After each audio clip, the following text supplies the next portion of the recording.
সহবাসের পরে মেয়েদের জন্য ফরজ গোসল না করে ঘরের কাজকাম, রান্না বাড়া ইত্যাদি করা, বাচ্চাকে দুধ খাওয়ানো, এগুলো জায়েজ আছে নাকি না জায়েজ?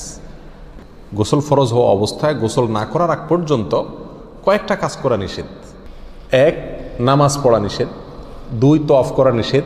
3, মসজিদে অবস্থান করা নিষেধ। 4, কোরআন স্পর্শ করা নিষেধ। 5, কোরআন পড়া নিষেধ।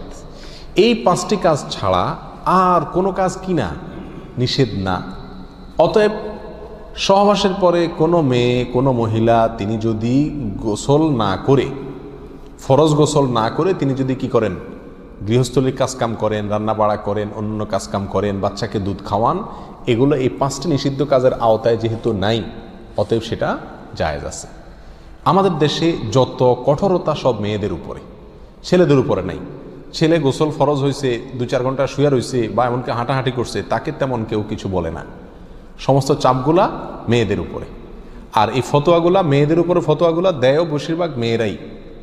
কথার কথা, ননদ আছে, শাশুড়ি আছে বা অন্য কেউ আছে বা জাল আছে, তো তারা খোঁচাইতে শুরু করে যে গোসল না করে বাচ্চাকে দুধ খাওয়াচ্ছে। কোনো বাচ্চা কাঁদতে কাঁদতে মরে যায় কিন্তু দুধ খাওয়ায় না, কেন? কারণ গোসল করে নাই।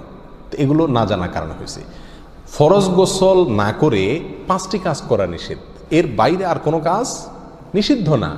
অতএব এমনকি আপনি রোজাও রাখতে পারেন, কি ফরজ গোসল না করে রাখতে পারেন বলতে সাহারি খেতে পারেন, সাহারি খেয়ে রোজা শুরু করতে পারেন। তাহলে আপনি বাচ্চাকে দুধ খাওয়াতে পারবেন না, কে বলেছে? বাসায় কাজ করতে পারবেন না, কে বলেছে?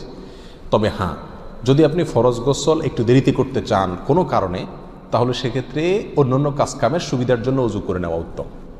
সহিহ মুসলিমের এক হাদিসে আসছে, নবী আলাইহিস সালাতু ওয়াস সালাম গোসল ফরজ হলে ওই অবস্থায় যদি কেউ ঘুমাইতে চায়, শুয়ে থাকতে চায় অথবা অন্য কোনো কাজ করতে চায়, তাহলে তাকে ওযু করে নেওয়ার পরামর্শ দিয়েছেন। অতএব ওযু করে নিয়ে এরপর অন্যান্য কাজ করা উত্তম। এর বাইরে ওযু ছাড়া যে সে কিছু করতে পারবে না, ব্যাপারটা এরকম না। একবার আবু হুরায়রা রাদিয়াল্লাহু তাআলা আনহু, তার সাথে নবী আলাইহিস সালাতু ওয়াস সালামের দেখা হয়েছে কোনো এক রাস্তায়, এই অবস্থায় যে তার গোসল ফরজ হয়েছিল। তো আবু হুরায়রা রাদিয়াল্লাহু তাআলা রাসূলুল্লাহ সাল্লাল্লাহু আলাইহি ওয়াসাল্লামকে দেখে এড়াইয়া চলে গেছেন, একরকম পালায়া চলে যাওয়ার মতো, যায় তাড়াতাড়ি করে গোসল টোসল করে তারপরে আসলেন। নবী আলাইহিস সালাতু ওয়াস সালাম জিজ্ঞাসা করলেন, আবু হুরায়রা তুমি কই গেছিলা? তোমার দেখলাম। বলে, ইয়া রাসূলুল্লাহ, আমার গোসল ফরজ হয়েছিল, তো আমি আপনার সঙ্গে বসবো, সময় দেব, ফরজ গোসল অবস্থায় আমার কাছে জিনিসটা অপছন্দ লাগলো, নাপাক অবস্থায় এভাবে থাক, আপনার সাথে সাক্ষাৎ করব। তখন নবী আলাইহিস সালাতু ওয়াস সালাম বলেছেন, সুবহানাল্লাহ, মোমেন আবার নাপাক হয় নাকি? অর্থাৎ এটা তো একেবারে তোমার পুরো বডি নাপাক হয়ে গেছে, টাচ করলে আমি নাপাক হয়ে যাবে, ব্যাপারটা তো এরকম না, তুমি এটাকে এত কঠিনভাবে নিয়েছো কেন? তাহলে এই সব হাদিসগুলোকে সামনে রাখলে মোটামুটি পরিষ্কার হয়ে যায়। আমাদের আয়েশা রাদিয়াল্লাহু তাআলা আনহা থেকে এক হাদিসে আসছে, তাকে জিজ্ঞাসা করা হয়েছিল যে নবী আলাইহিস সালাতু ওয়াস সালাম